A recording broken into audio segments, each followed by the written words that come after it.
Alright, what's up, everybody? Back for another edition of Everyday Hoops. Hope you guys having a good one. Today is another episode of the Lookin' series.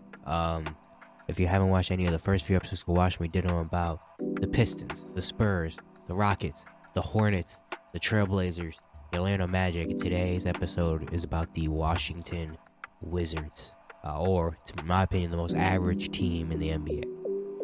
You know? If you like the content, consider subscribing, like, turn notifications, all stuff like that. Really appreciate it. Really helps out a lot. Thank you guys for the views on the vids and the shorts recently. Really appreciate it. Means a lot. And I don't want to waste any more of your time. Let's get right into it. So the Wizards this season, they finished 35-47, 12th in the East. And yeah, very okay. Like this season, they had some great moments. They had some bad moments. They just never really found a good groove. I feel like they never really found a good groove. It was always like we win 3 and then we lose 4, and then we win back-to-back games and we lose 3 in a row. Win a game, lose 2, win 2, lose another.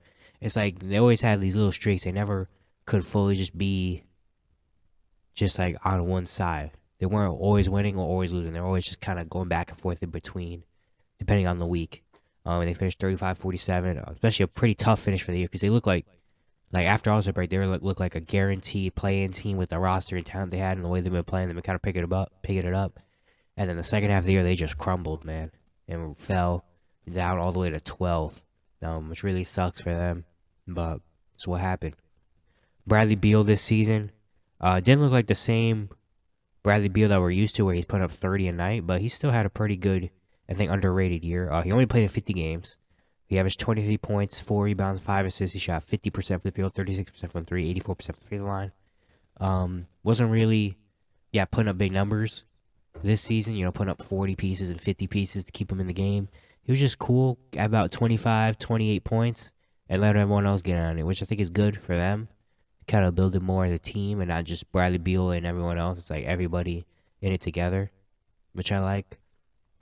Of course, he came out after the season a few days ago and talked about still frustrated with the team and that, all the stuff about the team. But honestly, it's like you decided to resign. You want to be in Washington. So I kind of feel like, it's your, if the team is bad or the team is, not performing up to where you thought it was. I mean, it's your decision to go to the team and re-sign with this team, even though you knew what you were getting into. You knew that probably another star isn't coming to Washington. It's going to be a long, tough process to build. So, Bradley, sorry, man, but this is what this team is going to be, man. This is what this team is going to be. I don't see any other direction where they can go, where they can become a contender. It's just a really weird, like, you look at the just names alone on this team, and it's like, okay, this isn't a bad roster. But it's just, they can't get it over the top. I don't know what moves they can make to make themselves a guaranteed playoff team. Because a lot of their money's going to go to Bradley Beal, and then Porzingis and Kuzma are coming up for free agency. And who really wants to go to Washington, to play? They're not a very popular team when it comes to winning in free agency and stuff like that. So, yeah, Bradley Beal, it's tough, man. I'm sorry, but you're kind of stuck.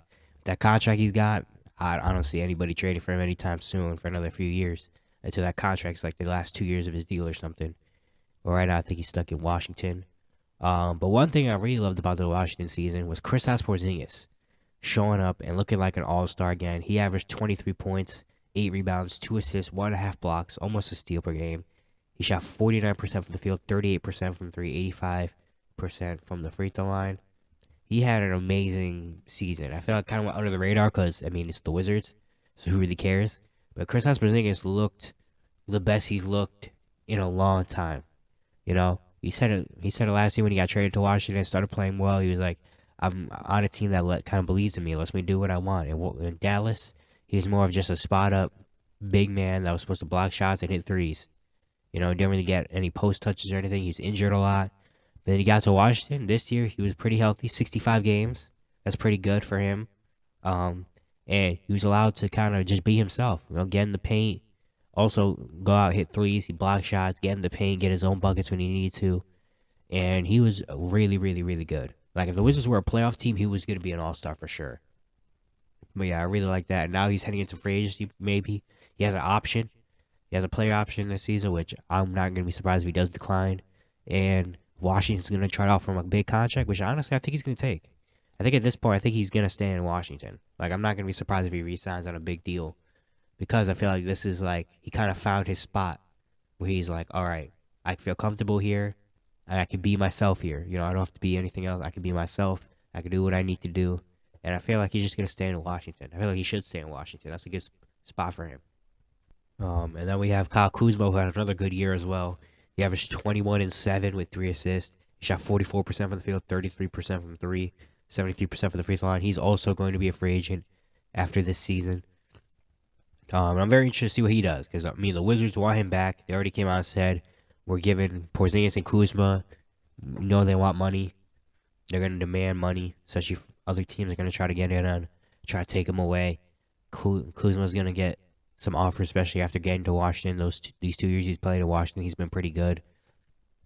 But he says, he would like to come back to Washington and stuff, but I don't know. I just can't believe it.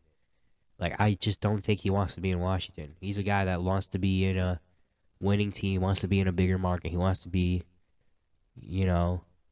people come out and said, like, we think Kuzma's going to be in a bigger market because he wants to have more attention. He wants the spotlight.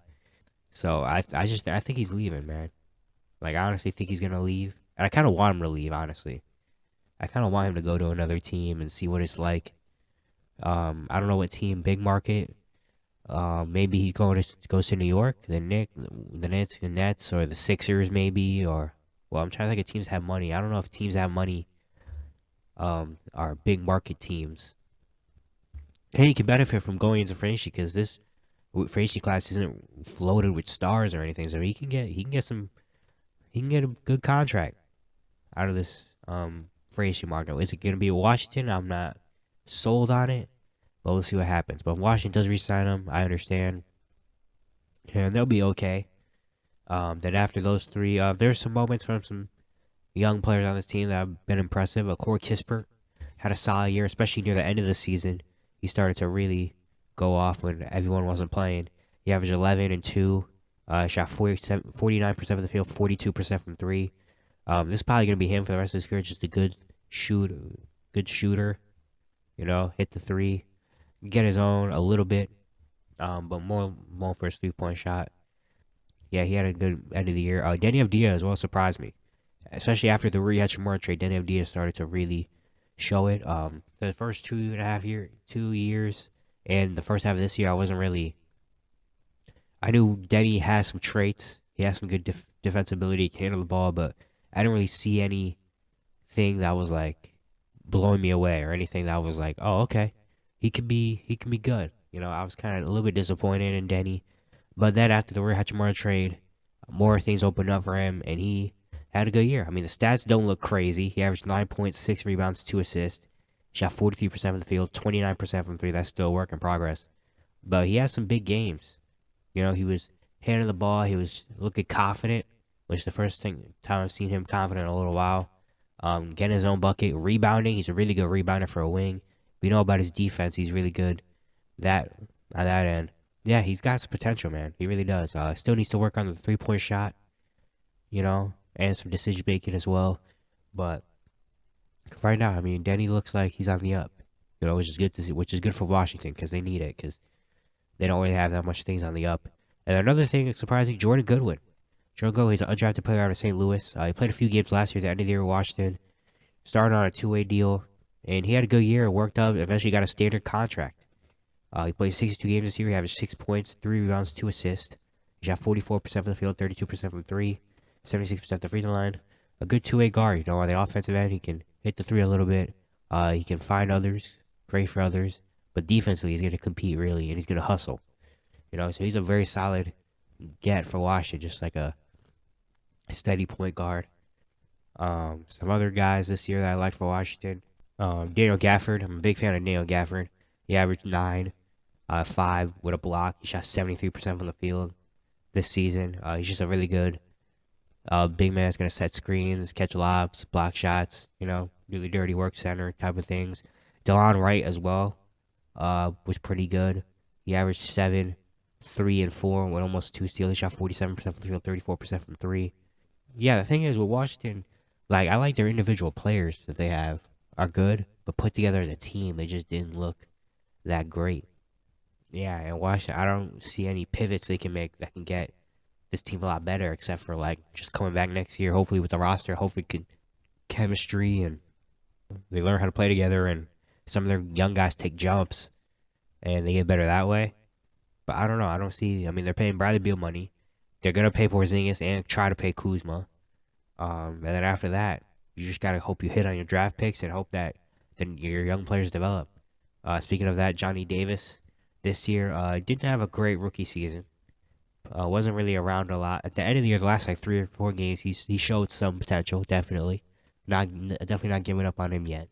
He averaged his stats. He averaged just 5 points, 2 rebounds, and assists. He only played 28 games. His shooting numbers were horrible. He shot 38% from the field, 24% from three, 52% from the free throw line. Yeah, definitely some struggles. Definitely some. He has to learn a lot more. He was down the G League for a lot. I'm only surprised if he's down the G League maybe to start the year again next year. But there's the potential. Just wait the last few games of the season. He's a guy that is kind of a scoring guard, hard nosed scoring guard. Yeah, it's not those guys. It's never easy to just translate right to the NBA and keep scoring.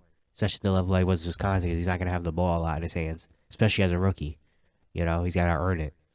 He's gotta find a way to do other things, and he's still trying to figure that out now. We'll see what happens. Hopefully, he can be solid. I don't want to give up on Johnny Davis, and I don't think anyone should. He only played 28 games. 28 games is not a whole lot of time to judge one player, especially at 20 years old. So give him some time. We'll see what happens next year. Hopefully he bounces back. If he doesn't, then maybe we can have that a little bit of that conversation. But still, man, he's still so young. We got to see what happens. But yeah, Washington right now probably focusing on trying to get Porzingis and Kuzma back, trying to get those deals going, and then the NBA draft. Right now, as things will have it, they will have around the like 7th pick. And with the 7th pick, I don't know. I honestly don't know what direction they're really gonna go with the 7th pick. But I think probably should go with a guard. I feel like you're big. You got Porzingis in there. You got Gafford. Your forwards, you've drafted like 5 forwards in a row. So I don't know if you need another one. I think maybe a point guard, or just a guy with either a guy with star potential. If a guy like Asar or Ben Thompson are down there, or Cam Whitmore is available, I think definitely you go for the upside. Potential. You go for the upside more for Washington because they need that. They need some more star-like potential. So I think if one of those guys are there, definitely go with it.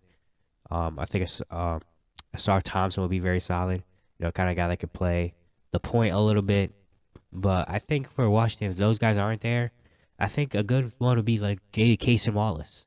Cason Wallace, a good two-way guard, known as the best defender in the draft. He's also a very solid point guard. I feel like Washington hasn't had good point guard play since John Wall left. So I think they would have that. I think that's their only missing piece in their starting lineup because they got Beal. Their forwards, they can switch out. Kisport, FD are solid. Then you got Kuzma, Porzingis. Their point guard was Monte Morris, who had a decent season. But I think maybe getting a young point guard in there that could be steady for them. I think Cason Wallace would be good. And even if Cason Wallace is there, maybe Anthony Black as well. He's a big point guard, very steady, can make good passes, good defensively. I think any one of those two guys would be a good fit. Washington should draft. Will they draft him? I don't know. I wouldn't be surprised if they go with like a Taylor Hendricks or something like that. Just another forward that is kind of, Taylor Hendricks can maybe play center. He plays like a center.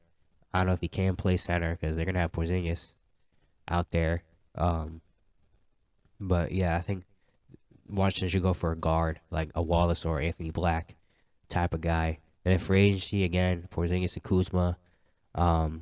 It get some solid role players, honestly. Like their bench after that, I mean, I think they should get some good backup guard play, good backup wing play. Honestly, they don't really have any backup forwards. Like outside of Kispert and Avdia, who else are their backup wings? I, no one exactly. So I think maybe some backup wings that can come in and play solid minutes. But yeah, Washington is just stuck in this hole of like they're not good enough to be in the playoffs consistently and be contending and be good and get star players, but they also have too good of players on their team to be like a 19 win roster. They're just kind of stuck in that middle where they're like going to be around 8 to 12 every year. And it's just like, I mean, we might make the playoffs, we'll be in the play in. We're not good enough to win a playoff series, but we're not bad enough to get a top 5 pick. So we're going to have like the 9th or 10th pick every season, get some decent players, and then just be okay. And they're fine with that. They haven't shown anything do any moves, any talk, anything that they're gonna pick a direction. You know, they're just gonna stay in this weird little mold of like averageness, which I hate it, but I mean, can't really do anything about it. I guess I don't know what they think over there in Washington. I have no idea what goes through their heads sometimes. But I mean, if they're happy, I guess I have no idea what this Washington team is gonna do or what they're gonna look like next year. They're probably gonna look the exact same. I won't be surprised. But yeah, we'll see what happens. That's it for today's episode of The Look-In. Hope you guys enjoy. Once again, if you haven't watched any of the first few episodes, go watch them. If you like the content, consider subscribing, like, turn notification bells. I really appreciate it. It really helps out a lot. And I will see you guys tomorrow.